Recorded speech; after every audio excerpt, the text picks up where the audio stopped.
Pierre Mbahan Gomis, bonjour. Bonjour à moi. Alors, vous êtes le porte-parole du cadre unitaire des syndicats des transports routiers du Sénégal. Aujourd'hui est célébrée la Journée mondiale des Nations Unies contre la corruption. Ce phénomène qui prend donc de plus en plus de l'ampleur, surtout dans le secteur du transport. Comment trouvez-vous cette situation? Merci Awa de m'avoir donné l'opportunité de répondre à votre question sur la corruption qui perdure et qui prospère de jour en jour.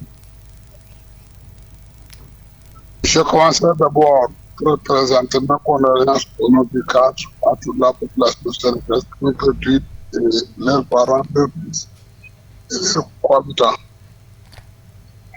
Je pense pour répondre à votre question, c'est très facile de vous répondre sur la question. On parle de corruption dans le secteur des transports routiers.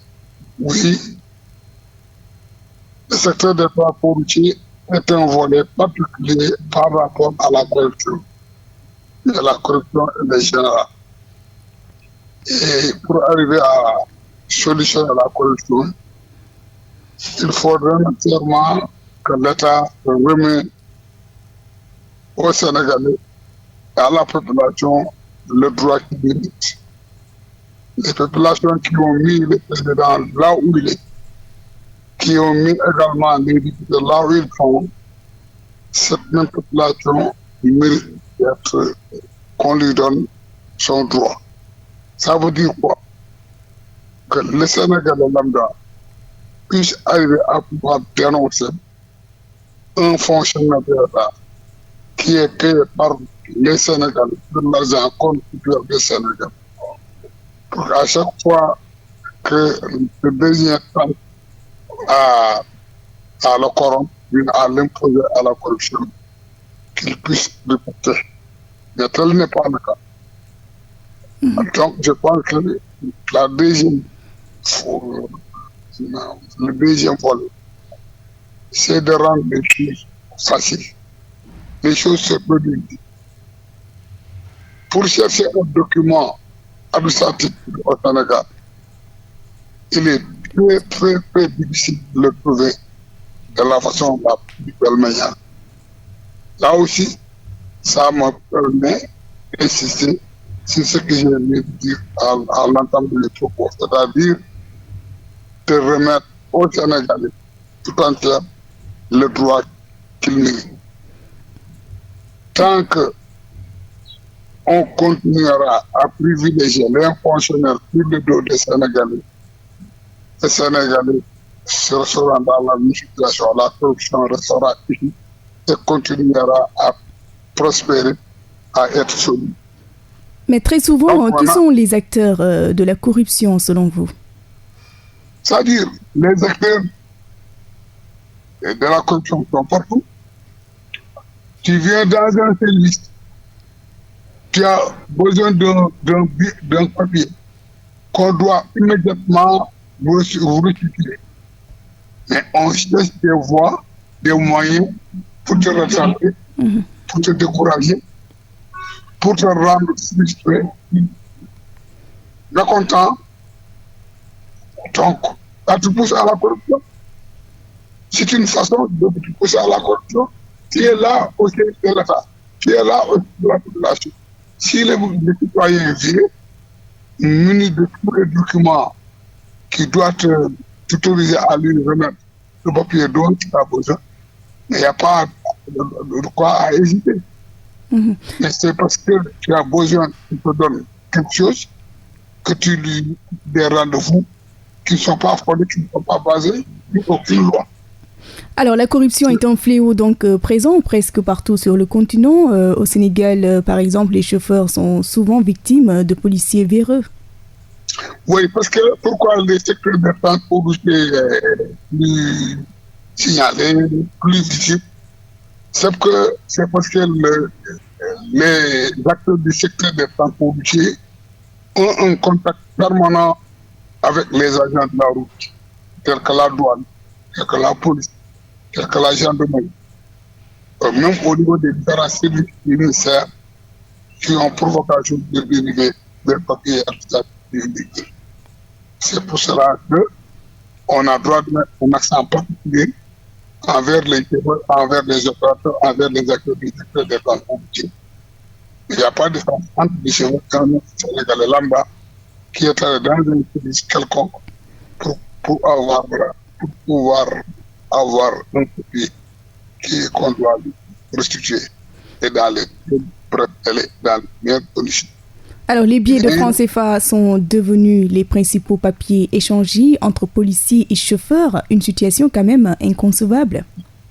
Vous savez que les papiers administratifs exigés, imposés aux véhicules et à leurs propriétaires, aux conducteurs, c'est d'abord le permis, la carte grise, la licence, la visite, l'assurance.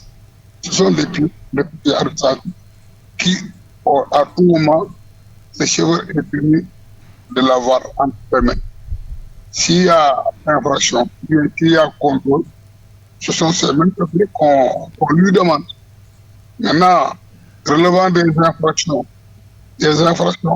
créées ou des infractions avérées, là aussi c'est des choses de corruption. Mais je pense que chaque infraction a l'amende qui correspond à l'infraction. Il suffit tout simplement de faire l'infraction et lui demander de payer l'amende. C'est tout. Ce n'est pas le cas.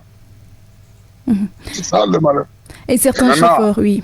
Autant d'abus. Nous, syndicats des transports, à l'époque, on avait négocié avec les régimes d'alors pour qu'on, en harmonie, on avait plafonné l'amende à 3 000 francs.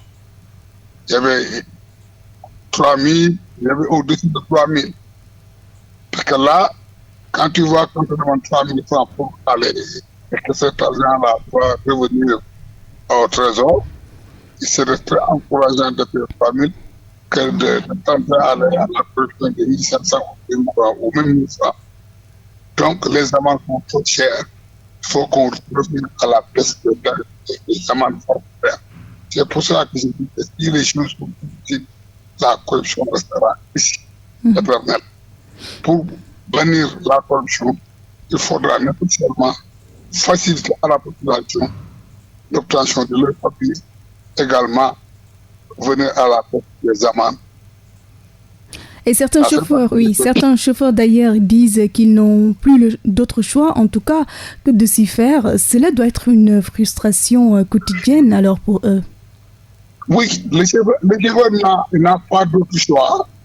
C'est pour cela qu'on est toujours interpellé à notre qualité de syndicaliste dans la défense des acteurs du secteur des transports dans leurs activités professionnelles au quotidien. Et c'est parce que tout simplement, ça revient sur ma première phrase. Il faut qu'on remette au Sénégal le droit. Le chauffeur qui a un différend avec un policier, avec un gendarme, il arrive à la gendarmerie, il arrive au poste de police, à la police. On ne lui donne même pas le respect de pouvoir s'exprimer. Mais il s'exprime, on ne croit pas à sa parole. On dit que l'agent est assermenté. Mais l'agent est assermenté. Assermenté ne veut pas dire que je ne mens pas. Assermenté ne veut pas dire que je ne provoque pas. Assermenté ne veut pas dire que je ne taquine pas. Ça, c'est humain. Taquiner, c'est humain. Provoquer, c'est humain. Mentir, c'est humain. Ça, c'est pas la tenue. C'est pas le drapeau de la nation. C'est pas la loi. Ça c'est l'individu. Le chauffeur peut mentir, comme le policier peut mentir. Le chauffeur peut mentir, comme le gérant peut mentir. Chacun parvient de façon réciproque pour provoquer l'autre. Ou bien pour l'intimider, l'appeler à la création d'un délit ou des propos mensongers. Tout ça, c'est l'individu, c'est humain. Donc, il faut que le citoyen lambda détient son droit, le droit le plus absolu. Et si le président de la République, lui qui est là aujourd'hui, et les autres qui la remplacent, ce sont cette même population qui les avait mis là, ils sont. Les députés qu'on a installés avant-hier, ce sont les populations qui les ont mis là.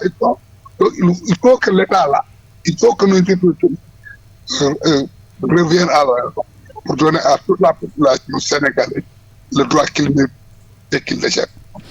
Alors, qu'est-ce que le cadre unitaire des syndicats des transports routiers du Sénégal a pu faire dans ce sens pour lutter contre la corruption? Depuis que d'abord, je commence d'abord pour vous expliquer qu'est-ce qui a créé le cadre unitaire des syndicats des transports routiers. On a vu avec la multiplication des centrales syndicales, c'est ce qui a valu la multiplication des différents secrétaires des syndicats de transport. On a vu que nous allons ne règle pas le problème. On a fait un appel solennel, on a organisé une rencontre nationale à Daniel Bourdieu pour que nous arrivons à fédérer nos forces, à fédérer nos membres, à fédérer nos idées. C'est ce qui a créé le cadre unitaire des syndicats du transport routier. C'était au nombre de 10 au départ, mais malheureusement, il n'y a pas de choses du cadre. Il reste 9. Moi, je suis le porte-parole de la communication. Mais il y a un camarade qui est chargé de la coordination. Il y a un autre qui est chargé de l'official du secrétariat. Il y a un autre qui est chargé de la trésorerie. Donc c'est comme ça que le cadre s'est organisé. Mais maintenant, dans sa vocation, ses prérogatives, on a toujours hésité de faire notre devoir de syndicaliste vis-à-vis de l'État, sur le plan collectif, sur le plan individuel, et vis-à-vis également des activités. Donc, je pense que chacun des syndicalistes, dans la centrale dont il appartient, moi j'appartiens à la CNP, authentique, dirigée par le camarade Mamoudou Bro, un autre est ailleurs, un autre est ailleurs. Mais chacun faisait son boulot avant que l'arrivée du cadre des syndicats. Donc je pense que nous, parmi nous tous, chacun est conscient de sa responsabilité, de sa vocation, de ses prérogatives, qui n'est rien d'autre d'assister et d'assister les travailleurs dans le secteur de là où ils évoluent et pour régler tout différent qui pourra advenir au quotidien. Très bien.